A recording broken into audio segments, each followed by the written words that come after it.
After a fairly quiet January, it seems like things are starting to pick up. I'm Jake Baldino, and today I'm talking about the 10 best games releasing in February 2017. These are the ones we're probably looking forward to the most, so let's get started off with number 10. Night in the Woods is a very unique adventure game, and you're probably either completely turned off or intrigued by the animation style. Despite its cutesy indie look, it's telling a very human story. The story of college dropout Mae Borowski returning to her sad little rundown town in an attempt to find herself. It's a very fall game from the color palette to the style to the time period, but things can actually get pretty dark and creepy, and they're not as they seem, and it's up to you to figure it out. But thankfully, it does manage to keep itself lighthearted sometimes, with a lot of teenager hijinks and weird, charming moments. If you like a good indie-style game with a good story to tell, Night in the Woods might be your thing this month.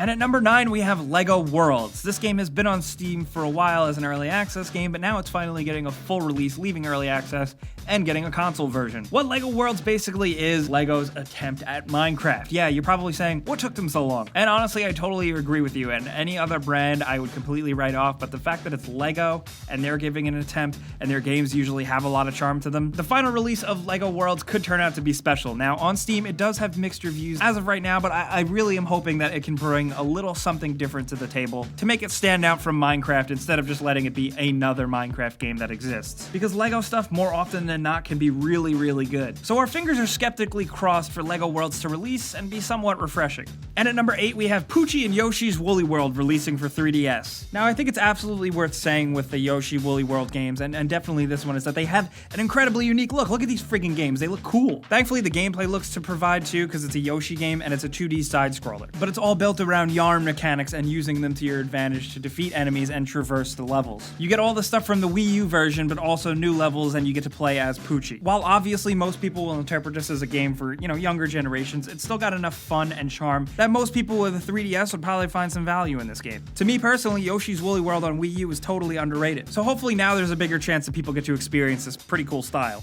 And at number 7, Torment Tides of Numenera is finally releasing for consoles and PC after 4 years and a successful Kickstarter. Its build is the thematic successor to Planescape Torment, if that was your thing, and it's a single-player top-down role-playing game with an emphasis on story and characters, and it's made by the people who made Wasteland 2, which was absolutely awesome, so there's a good pedigree here. There's a lot to play here in terms of combat scenarios, stealth scenarios, towns with different character interactions, and they're seriously focusing on the story here with world building and deep complex characters being basically the star of the show. Apparently, according to some fans, it's not as action-packed as they were hoping, but some of the story elements definitely make up for it. But this is definitely the gamer's game if you're a hardcore PC player or somebody who really loves tabletop stuff, and if you're old enough to remember being addicted to Planescape, then Torment Tides of Numenera may be for you. And at number 6, we have Nioh, an action-adventure game being developed by Team Ninja. This PS4 exclusive looks intense, and judging from the demos, it does have elements of Dark Souls, and knowing Dark Souls fans like ourselves, we're always chomping at the bit for more of that gameplay, and Nioh looks to definitely satisfy that itch. Nioh's gonna have RPG elements like different types of loot, weapons, upgrades, different armor types, but ultimately the biggest thing here is the absolute challenge and the mastery you need to require to finish the game and basically win any fight. It's all about movement, stance, blocking, attack frames, and all that stuff hardcore players have really kind of grown to love over the past few years. It sounds corny, but it's all about knowing your enemy and striking when the time is actually right. There's no button mashing here. The coolest thing with Nioh, though, is that there are so many comparisons to Dark Souls, but the setting here is very different. It's like a 16th century Japan that's kind of fantasy dark version, and you fight cool demons and stuff, and it looks badass. I don't know what else to say. And at number 5, we have Ys Origin releasing for PS4 and Vita. This game originally released for PC in 2006 and was an immediate cult classic hit. It's a very action-packed RPG, famous for lots of exploration and story, but also bosses that fill up the entire screen. Ys Origin is a weird game because there's also like some puzzle solving and some platforming that you probably wouldn't expect upon first glance at a game like this. Well, it's being cleaned up and slightly retooled and released for PS4 and PS Vita. Everything is really intact, but the developers have focused on optimizing it for consoles in terms of menu and interface design, but also managing to keep it intuitive. And judging by screenshots and gameplay videos, it looks like they succeeded, but time will definitely tell. I guess we'll know for sure when the game releases February 21st.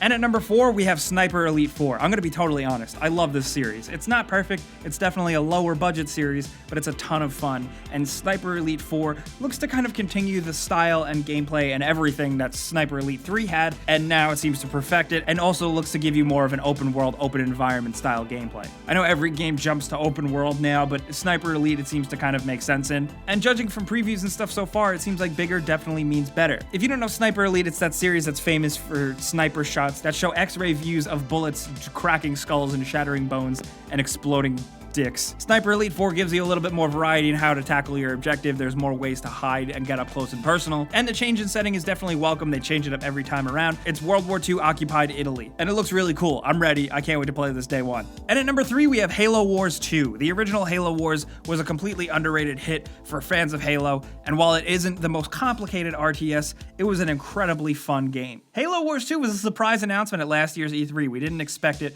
but it definitely looks to continue the trend and do what Halo Wars did and do it even better. There's even more focus on multiplayer this time around, and I think the story is going to be very interesting because it takes place after Halo 5, and it's being developed by 343, which I don't know how I feel about that, but the fact that it's exploring more Halo story, I do want to see. I'm really hoping it's as good as the first one, but we won't know for sure yet, not until it releases February 21st. And at number 2, we have For Honor. This is the next big Ubisoft game in their new trend of trying things that are very different and outside the box, and For Honor does look like a game that we haven't really played before. It has had some successful betas that people seem to have been enjoying. The series does definitely already have its fans, and the focus on intense one-on-one multiplayer battles seems to be the main crux of things. It does have a single-player campaign that does actually look pretty cool, but the main focus here is intense skill-based multiplayer battles. The option to choose between all different types of warriors, many of whom exist from different parts of the country and wouldn't really face off together, really makes it an exciting possibility, and the way you're able to slaughter your way through a battlefield and then square up with another player online, it just looks like a really cool situation, and it's pretty damn challenging. It's not an easy game, I will definitely say that. If you got nobody to love on Valentine's Day, at least you'll be able to spend your time chopping off heads.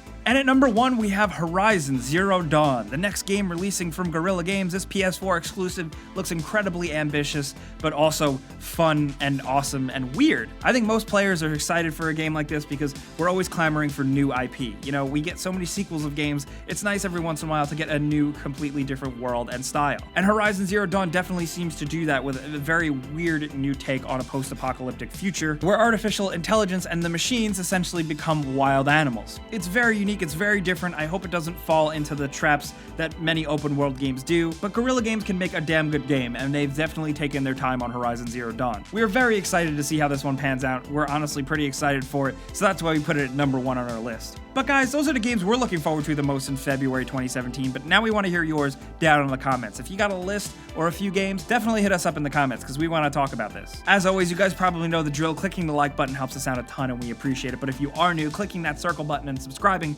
is a good idea because we put out videos like this every single day. But as always, thanks for watching, and we'll see you guys next time.